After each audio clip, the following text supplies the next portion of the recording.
Yeah, some days I feel unfazed, like when I'm with my friends with a cup raised. And on Monday, I got a gun raised, suicidal to a die until hump day. Then I go right back at it like an automatic. More drinks, more songs, more beats to rap. I need a shrink, I'm gone, more time keeps passing. No watch, no thoughts at all, just a hat, new era.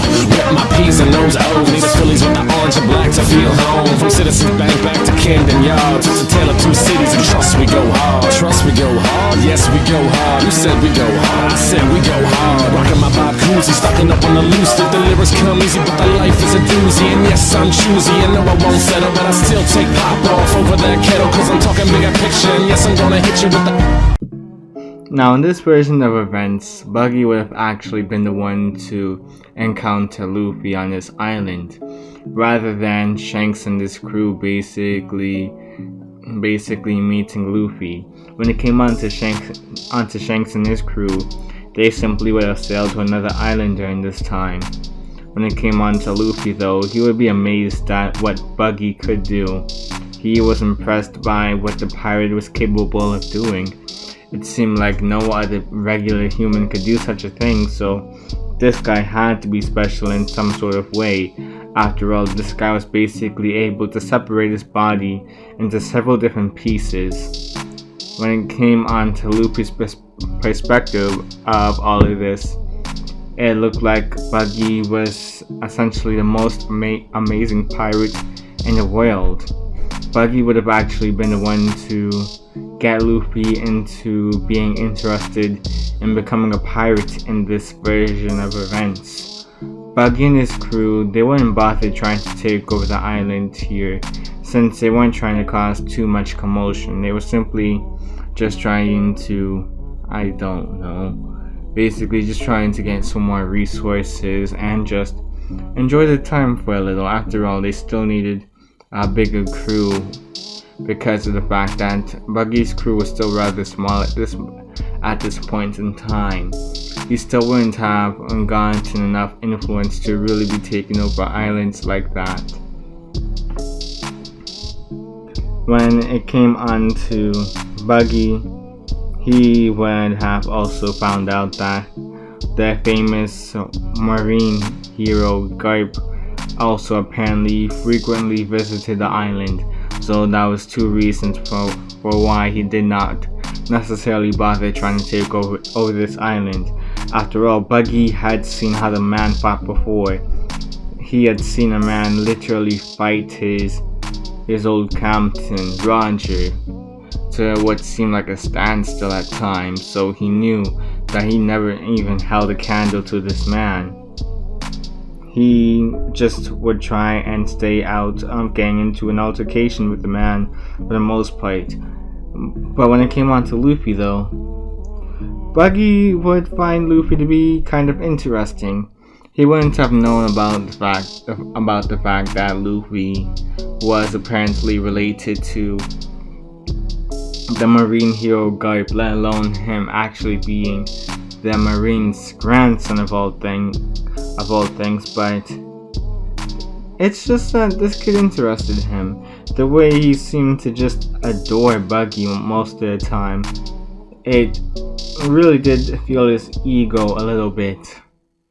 This kid, despite him threatening, and this kid was basically threatened by Buggy multiple times, and throughout all of these threats, they would basically fall on deaf ears. Luffy would just continue to follow Buggy everywhere he went. Buggy would have been annoyed, but at the same time kind of appreciated. It was like, this phrase, real fan, you could say. And we all know Buggy, he was a man who loved attention. But over time, Luffy would begin to actually take up some of Buggy's mannerisms. Buggy would have ended up encountering some mountain bandits one day, and these mountain bandits would try to give Buggy a hard time. Buggy and his crewmates, that is. They would even begin to make fun of said pirates. Buggy would try to hold in his temper for as long as possible until Aguma made the biggest mistake of his life, that being to insult Buggy's nose. Buggy would have lost it there and personally stabbed Higuma through the heart, he would have killed the man right then and there. The rest of Higuma's men, they would have gotten cut down as well by the other crew members. Seeing such gore as a child, well, that would simply just mess with Luffy's mind. It would permanently alter it from that day forward. And in order to cope with what he had seen that day, while Luffy would have ended up clutching onto Buggy. Buggy's mannerisms, basically, that would have been what caused Luffy to really go over the edge at that point. He would go on to become what you could say is an egotistical brat. He reveled in seeing others' pain. He would crave the attention too, making all of his actions well known to everyone, no matter how minuscule it was. Even after the Buggy pirates had left the island, Luffy would still attempt to be noticed by everyone. Eventually, Garp would send Luffy to be raised by the Dawn though. When noticing the off-putting personality Luffy was developing, he was hoping that it would build good character within Luffy to be raised by the Dawn for the next couple of years.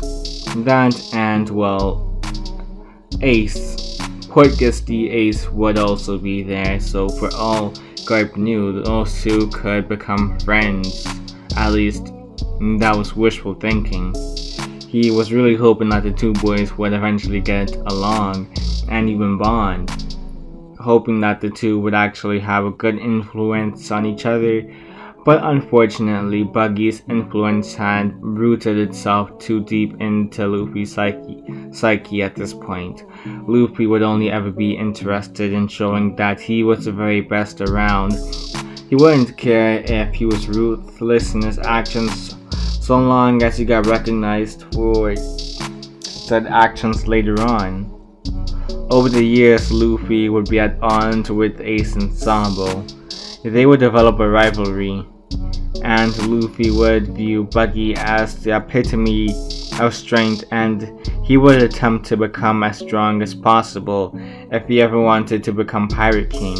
In his mind, only when he became Pirate King would Luffy ever truly surpass the likes of Buggy the Clown. Luffy would idolize the man in his mind after all. Everyone else was a stepping stone though. By the time Luffy reached the age of 17, he began to view himself as strong enough to really take on the world. Luffy would head out and he would, of course, go through some shenanigans while on his little boat, his dinghy you could probably say, find himself in a barrel and eventually meet Kobe. Luffy would try to bond with Kobe though and explain to him his dream. Kobe would simply,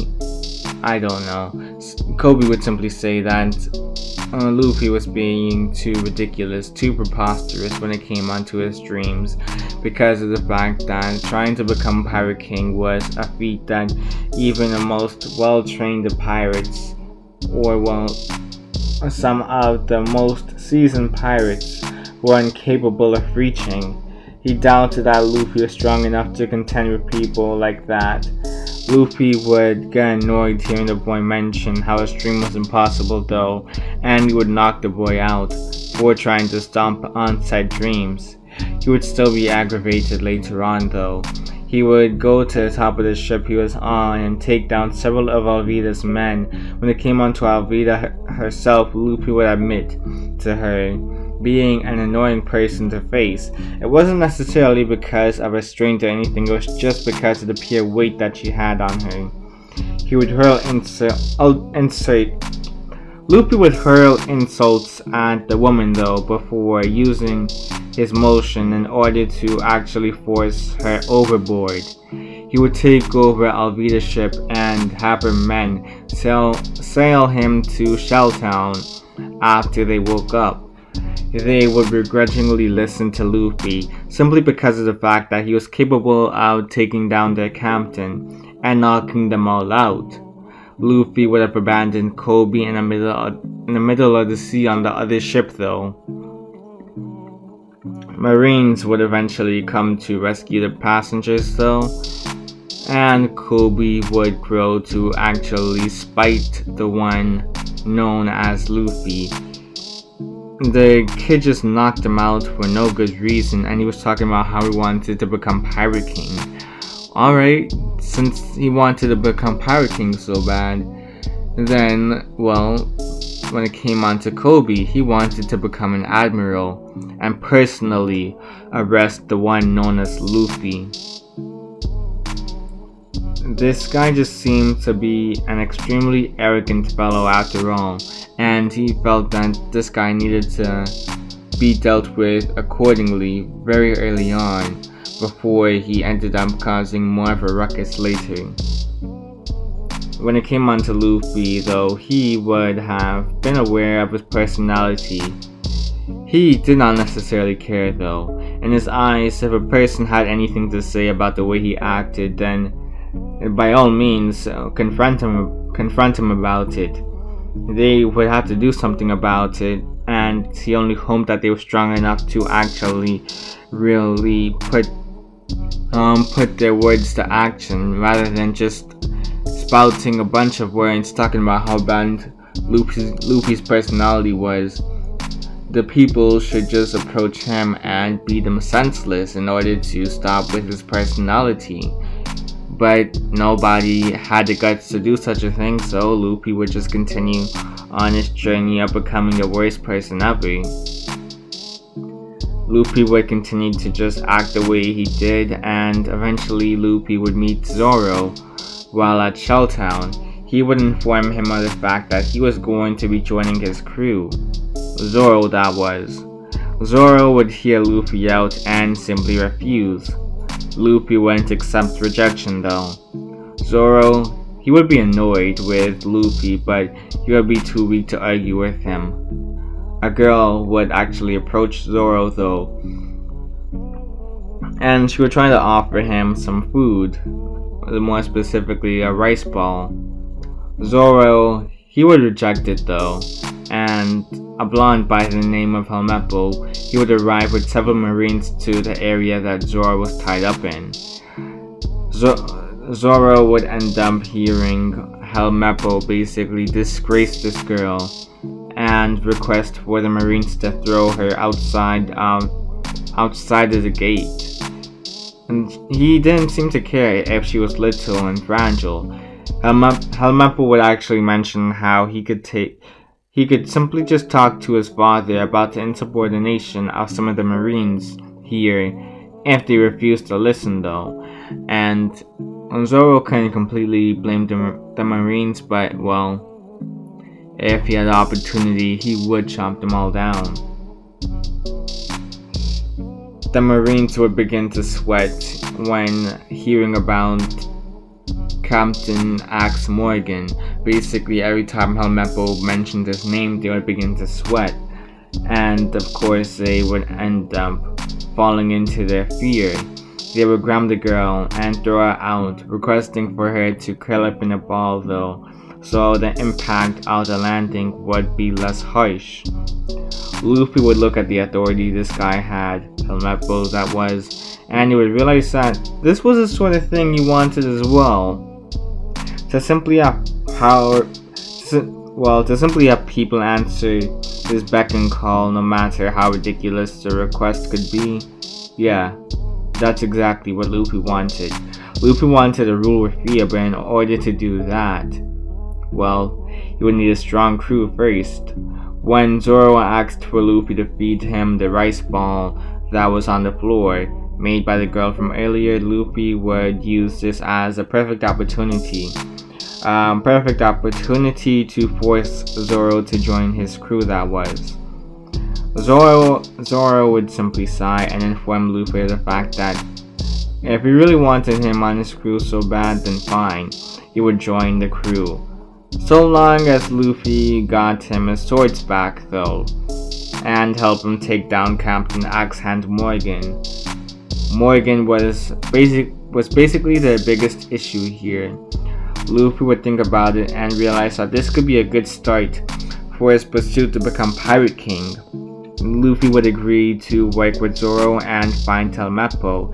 He would force Telmeppo to tell him where Zoro's swords were while Marines were attacking. Once they ended up making their way to Helmeppo's room, of course, Luffy would look at Helmeppo a bit suspiciously, thinking that he probably lied, but Helmeppo would confirm that it was the truth, that it was genuinely his bedroom, and Luffy would look around until he found 3 swords. He would assume that these were Zoro's own and leave. More so, after getting a hold of Zoro's swords, Luffy would just grab onto Helmeppo and throw him out the window before using him as a way to break his own fall. Luffy would free Zoro and hand him his swords. Morgan and the other Marines, they would surround the boys though. They would realize what sort of situation they were in, but they wouldn't back down. Zoro would end up charging forward, slicing down most of the Marines. Luffy would face Captain Morgan though. Morgan would try to attack Luffy, but the boy would be too fast and nimble for him. Luffy would go for low blows when it came on to